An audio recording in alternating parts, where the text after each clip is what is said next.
Hari ini yang berkuasa adalah Raja Salman. Namun Raja Salman sudah seringkali ada upaya untuk pembunuhan. Jenderal pendampingnya sudah tidak ada. Abdul Aziz Al-Fagham adalah jenderal yang kuat yang selama ini melindungi Raja Salman. Beliau sudah tidak ada. Ketika ada seseorang yang ingin menembak Raja Salman, beliau menghalanginya dan peluru itu bersarang di tubuhnya Jenderal Abdul Aziz Al-Fagham. Maka sekarang beliau kehilangan jenderal terbaiknya. Nah, sebagaimana hadis Rasulullah SAW tadi, akan berperang 3 orang laki-laki di sisi Ka'bah. Maka saya katakan 3 laki-laki ini adalah keturunan Raja Arab. Karena Rasul sebutkan Ka'bah. Penguasa Ka'bah siapa? Saudi Arabia berarti kan? Ya, kulluhum ibnu khalifatin, 3-tiganya putra mahkota.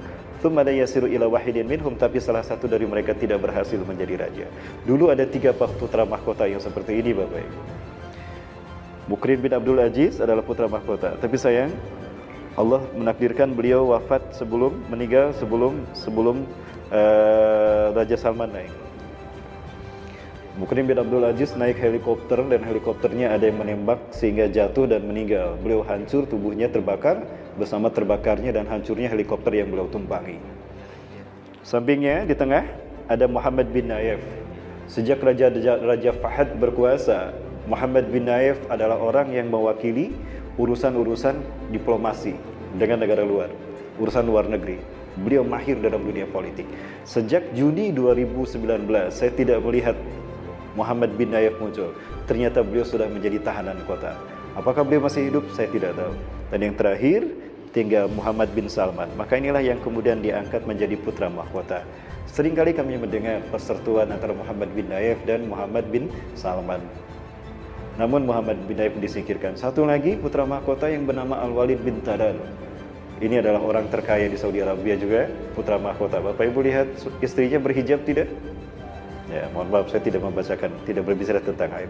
Satu lagi putra mahkota yang lain bernama Khalid bin Farhan. Beliau sekarang berada di Jerman. Beliau hampir dibunuh bersama keluarganya, bersama ibunya. Ada cerita kenapa ibunya mau dibunuh dan keluarganya dihabisi karena menikah dengan laki-laki bukan laki-laki Arab, keturunan raja-raja mulia. Maka beliau menyerukan kudeta kepada Raja Salman dan menyingkirkan dan membunuhnya serta menyingkirkan putra mahkota. Apakah ini nanti akan menimbulkan perseteruan? Wallahu a'lam bishawab. Yang jelas Imam Mahdi akan muncul ketika 3 putra mahkota berseteru setelah wafatnya seorang raja. Ciri-ciri kedatangan Imam Mahdi, Bapak Ibu, adalah apabila manusia terhalang melaksanakan haji dan umrah. Inna min asrati khurujih, sesungguhnya tanda dari itu kemunculannya adalah muni'an nasu ayyahujal bait aw ya'tamira ilaiha. Terhalangnya manusia melaksanakan haji dan umrah. Pertama saya membaca hadis ini tidak faham, Bapak Ibu.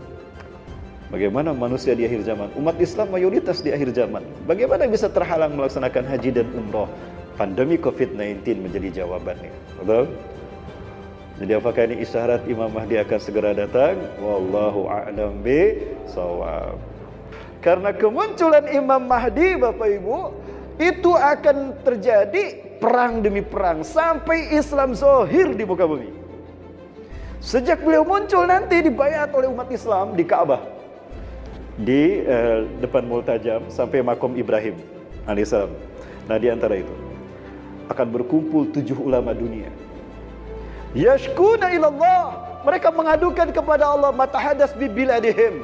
Mereka mengadukan kepada Allah tentang fitnah yang melanda negara-negara mereka.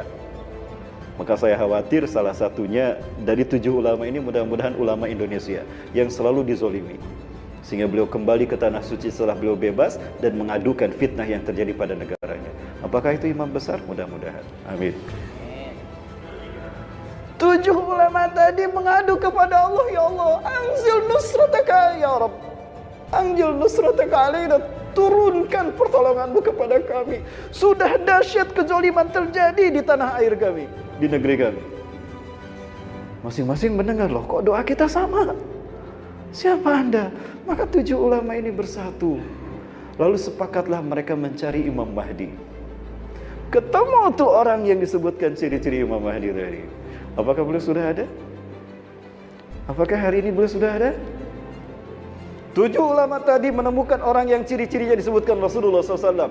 Rambutnya ikal sebahu, Ya, alisnya lurus dan indah luar biasa. Aknal anfi, hidungnya mancung sehingga terlihat tipis. Matanya menjorok ke dalam.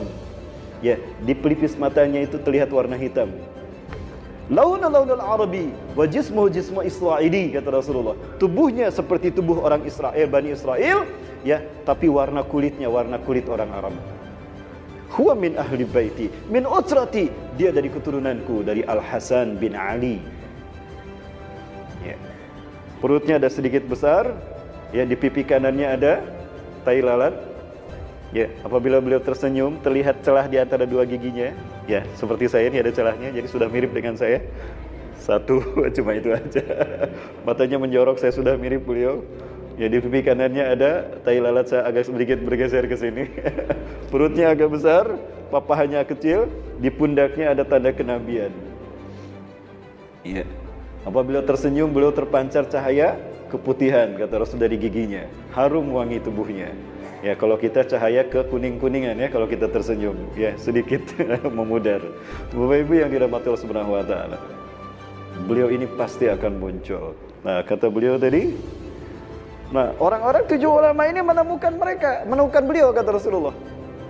Anta mahdiyan, ibsit yadaka yubayyuka 'ala sami wa ta'ah. Ulurkan tangan Anda, kami akan berbaiat kepada Anda sebagai Imam Mahdi untuk kami. La lastu mahdiyan, Anda ihda minal ansar. Ya. Khata'tum bil nafar bis syahid, khata'tum bi. Aku bukan Imam Mahdi.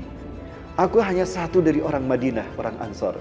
Kalian salah orang. Lari dia ke Mekah. Dikejar ke Mekah, ketemu lagi. Ulurkan tangan Anda Imam Mahdi. Tidak, lari lagi ke Madinah. Ya tahawal min Makkah ila Madinah salas marat. Dia pulang pergi Mekah Madinah 3 kali. Jadi ciri Imam Mahdi itu dia tidak mau dibayat sebagai Imam Mahdi. Lah kalau ada yang ngaku Imam Mahdi itu berarti palsu, KW.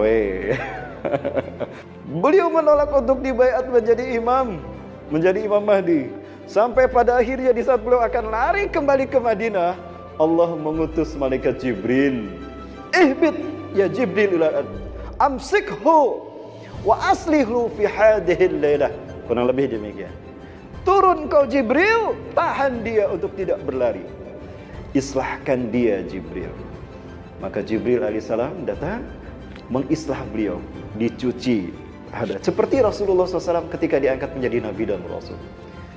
Dibersihkan hatinya, dihilangkan keraguannya, lalu diberikan hikmah dan keimanan ke dalam hatinya. Maka beliau pun pada akhirnya siap menjadi Imam Mahdi. Allah fahamkan dia tentang urusan politik dunia. Allah pahamkan tentang persaturan geopolitik hari ini, akhir zaman ini, dan Allah berikan bimbingan ilmu untuk melakukan kebajikan dan amar ma'ruf nahi munkar sebagaimana yang dilakukan Rasulullah SAW biasa menjadi Nabi dan Rasul, dan beliau diberikan kemampuan untuk memimpin umat serta kemampuan perang yang nanti, kata Rasulullah. Fayaktulunakum qatlan yang lam yaktulhu qaumun qattun. Beliau akan memimpin pasukan dan beliau akan memerangi orang-orang kafir di muka bumi ini dengan cara perang yang belum pernah dilakukan, sehingga orang-orang kafir akan terbelalak karena hebatnya sistem perang yang beliau punya. Allahu Akbar. Terbayang tidak lama lagi beliau akan hadir. Maka Bapak Ibu, saya sarankan untuk persiapkan bekal dengan baik. Ketika kita masih aman sekarang, apalagi level PPKM ini sudah turun, perbanyak beribadah di masjid.